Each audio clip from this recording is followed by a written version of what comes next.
There's an epidemic of loneliness sweeping our nation and our culture, and it is growing worse with each passing year. Despite the fact that we have more access to people than ever before, through social media and the internet, more access to ways to communicate than ever before, we are lonelier than ever before. I know this because I hear it in the stories that my patients tell me every day, and I see it when I look at the research.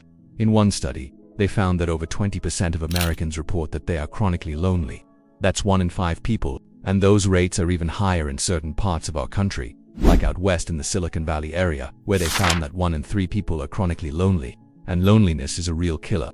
It's been associated with all sorts of physical health problems, including heart disease, stroke, diabetes, depression, anxiety, and even a shortened life. In fact, studies have shown that chronic loneliness can be as bad for your health as smoking 15 cigarettes a day.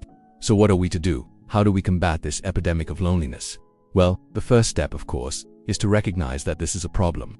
The second step is to reach out and connect with other people. But here's the problem. Many of us were not taught how to do that effectively.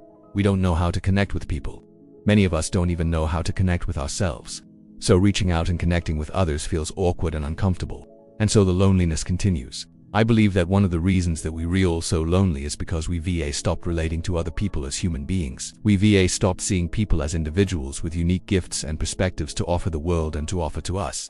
Instead, we look at people as objects. We use people. We manipulate people. We exploit people for our own ends. And we do this in our relationships. We do this in our friendships, in our families, in our romantic relationships, in our workplaces, everywhere. We treat people as objects to be used rather than as people to be loved and cherished. When was the last time you reached out to someone simply because you cared about them, simply because you loved them? Just to connect, to find out how they're doing, to listen to them, to let them know that you care, to let them know that you love them, to let them know that you're there for them. When was the last time you did something for someone else without expecting anything in return, without even telling them that you did it, just because it would make them happy? When was the last time you really connected with someone? You looked them in the eye and you saw them as a human being, and you loved them and you cherished them and you appreciated them for the unique gift that they are. If it's been a while since you've done that, since you've connected with someone in that way, then I invite you to try it. Do it today. Reach out to someone and tell them that you love them. Tell them that you appreciate them.